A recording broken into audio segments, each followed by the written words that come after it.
Gentlemen, thank you for coming today in your testimony. My colleagues have been quite thorough in their questioning, so mine will be relatively brief.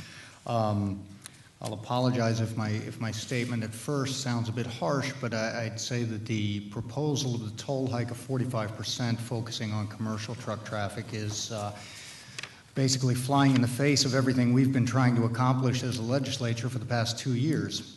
The governor, my colleagues in the Assembly, colleagues in the Senate have been trying, as you know. Our business ranking is not exactly the friendliest in the country and hasn't been for years. By focusing on commercial traffic here, I think this enhances the unfriendly atmosphere on businesses. Now, I understand that your concern is the Thruway Authority.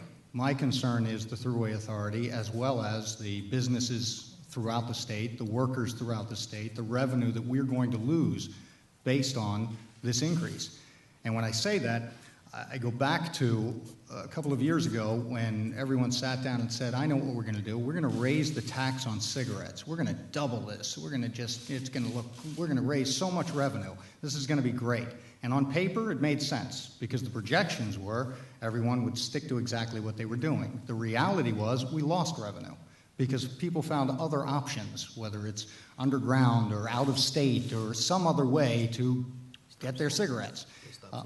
But we just, or stop smoking. But we didn't get the revenue that was projected. My fear here is the same thing will happen. Now, one of the questions I had was when you're talking about the traffic projections, and I know you had mentioned possibly a 10%, and again, that was a guesstimate, but a 10% diversion rate.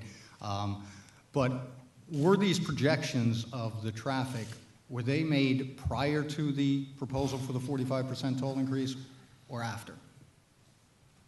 The analysis that was done in May that accompanied the board item that initiated the public process, the 2804 report, the Jacobs report, a variety of names, looked at the before and the after. So it looked at traffic in absence of a toll adjustment and with it.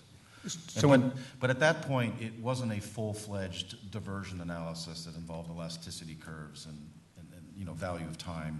There's more specific analysis that's required under the secret process that they're performing right now.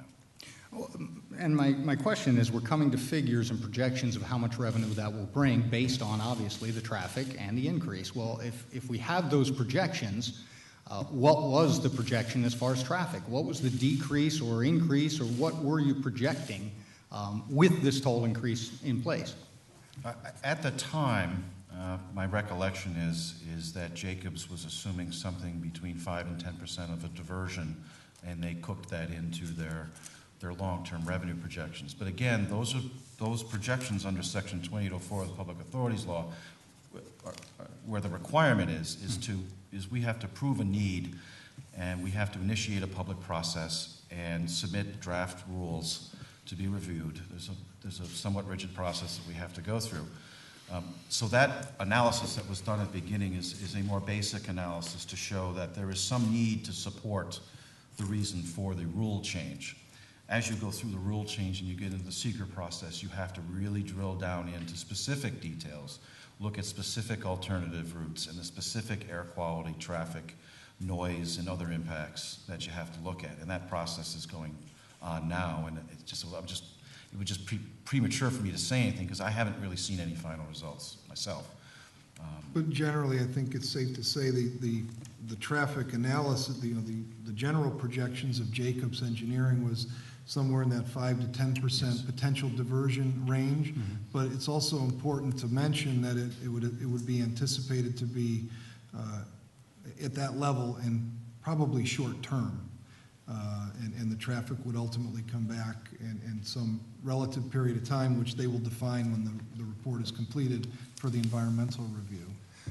My concern is the fact of the impact on the trucking industry and the businesses here located in New York that rely on that industry to move their product, whether it be from Long Island to upstate or to other states or out of state.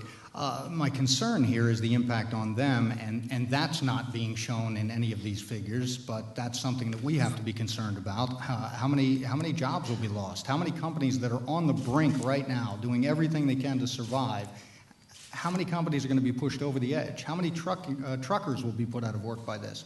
I mean, these are factors that I'm very concerned about, and I think we need to look at any alternative before turning to a rate increase, especially turning to a rate increase focusing on the commercial traffic.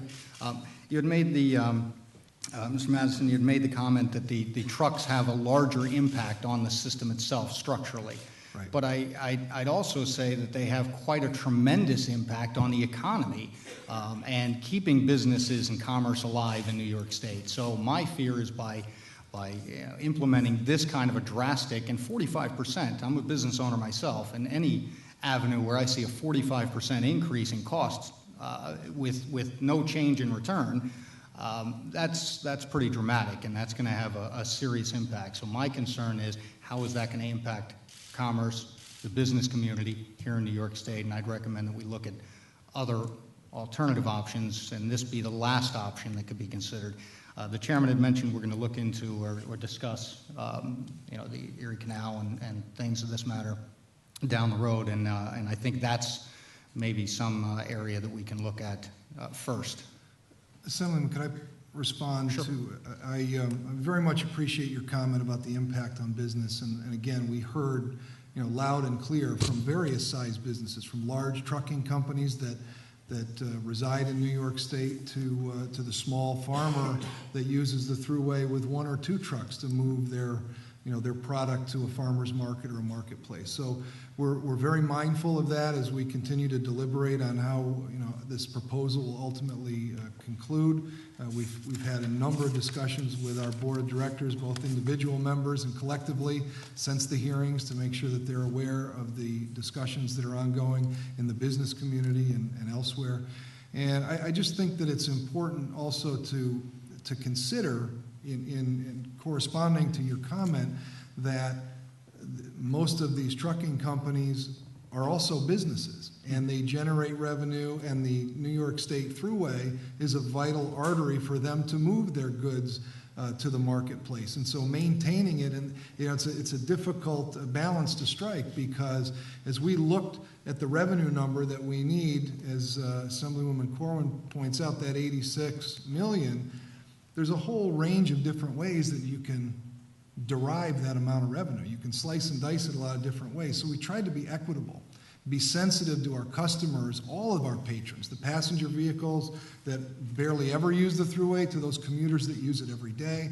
And so the objective here was to strike a balance between the passenger vehicles and those largest of commercial vehicles that don't do a little bit more damage. They can do thousands of times more damage and yet only pay about 5 times the amount of a passenger car. So it's really, it's not just propaganda. We really took a hard look at how best to get to that revenue point that will keep our system open, that will keep our bare pavement policy, so literally when 3 snowflakes hit, our people are out there to keep the roadway clear for those trucking companies to move their products to the marketplace. And that's an important part of the decision. The average 5-axle truck that travels from Albany to Buffalo under this proposal would have a toll increase of about $27. And if you equate that to what, for example, the goods that they're carrying, if they're carrying 9,000 gallons of milk on a tanker truck, it's a very small amount per gallon of adjustment that needs to be made to continue to keep our system in a state of good repair. And I respect your position of trying to balance this, and if we were in a situation where the economy was a little bit better, even when you say it is a small adjustment per gallon, we have companies at the point right now where that small adjustment can mean the difference between keeping their doors open and keeping them closed. Sure. So I think we have to be extremely mindful and look for any alternative other than this rate increase targeting the commercial traffic. So I appreciate it. Thank you.